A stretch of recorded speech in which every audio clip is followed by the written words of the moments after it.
Hello बच्चों, हम 10th retail का यूनिट 2 कर रहे हैं। इसमें हमने लास्ट वीडियो में टॉपिक किया था कि रिटेल ट्रांसपोर्ट यानी कि रिटेल यातायात में आने वाली प्रॉब्लम्स या फिर समस्याएं। आज हम करेंगे solutions to overcome transportation problems, कि यातायात में जो भी परेशानियां, जो भी प्रॉब्लम्स आती हैं, उनके क्या सॉल्यूशन है, उनको कैसे दूर कर सकते हैं, उनके क्या हल हैं। तो अगर हमारे यातायात में कुछ परेशानियां आ रही हैं तो क्या होगा, हम अपना काम सही तरीके से नहीं कर पाएंगे। तो इसलिए हमें उन परेशानियों को दूर करना चाहिए, दूर करने की कोशिश करनी चाहिए। कैसे करेंगे? सबसे पहला है कॉस्ट। तो हमारी परेशानी क्या होती है कि हमारी कॉस्ट या लागत बढ़ जाती है। लागतों को कैसे कम किया जाए, कैसे नियंत्रण में किया जाए, तो लागतों को कम करने की कोशिश करनी चाहिए। इसके लिए हमें क्या करना चाहिए, आसपास के एरिया में वस्तुएं डिलीवर करने के लिए साइकिल है या पैदल जाने वाले व्यक्ति हैं, उनका वो इस्तेमाल करना चाहिए तरीका, जिससे कि लागतें यानी कि पेट्रोल वगैरह के खर्चे को बचाया जा सके। इसके अलावा हम शेयरिंग कर सकते हैं। शेयरिंग कैसे? मतलब कि अगर हमने 5 वस्तुएं भेजनी है और एक कोई और रिटेलर है 5-6 वस्तुएं उसने भेजनी है, तो अगर आप भेजोगे तो यातायात का खर्चा पड़ेगा, अगर आप दोनों मिलकर भेजोगे तो लागत आधी आधी हो जाएगी। तो आप शेयरिंग भी कर सकते हो। नेक्स्ट है टाइम यानी कि समय। दूसरी समस्या क्या थी कि हम कस्टमर को टाइम पे वस्तु पहुंचाएं, समय पर वस्तु पहुंचाएं। तो इसके लिए हमें क्या करना चाहिए, अगर हम कस्टमर को समय पर वस्तु नहीं पहुंचाएंगे तो कस्टमर संतुष्ट नहीं होगा।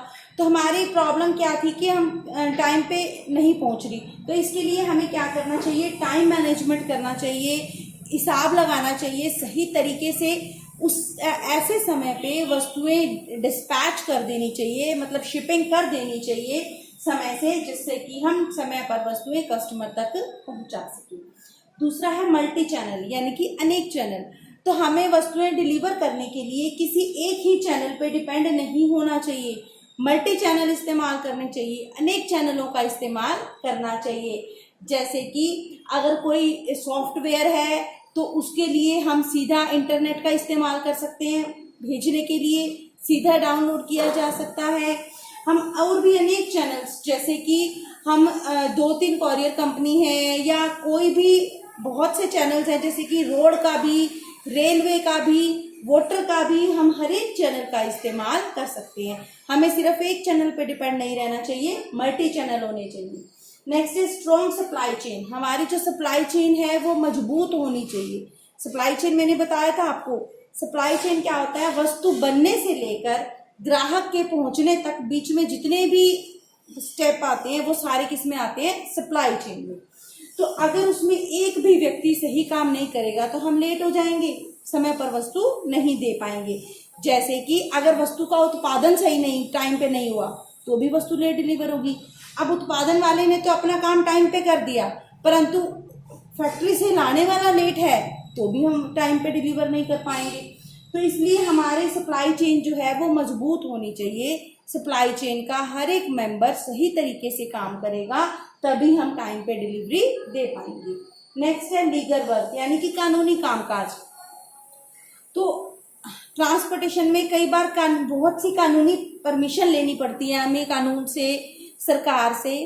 तो अगर वो परमिशन नहीं ली हो, कानूनी काम पूरा नहीं हो, तो भी पुलिस रोकती है या और भी अनेक प्रकार की रुकावटें आती हैं।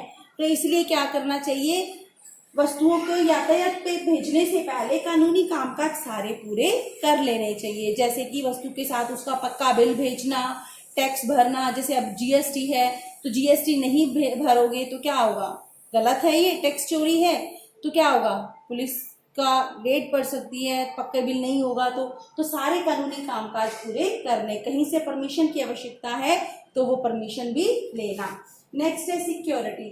तो वस्तुओं की एक और प्रॉब्लम क्या थी कि वस्तुओं की सुरक्षा नहीं होती, उनकी टूट फूट हो जाती है। तो वस्तुओं की सुरक्षा का पूरा इंतजाम करना, वस्तु को इस प्रकार पैक करना कि उस पर बारिश या कोई और झटके का असर ना हो, वस्तु आसानी से ना टूटे। तो ये थी कुछ उपाय, कुछ परेशानियों को दूर करने के तरीके। Thank you.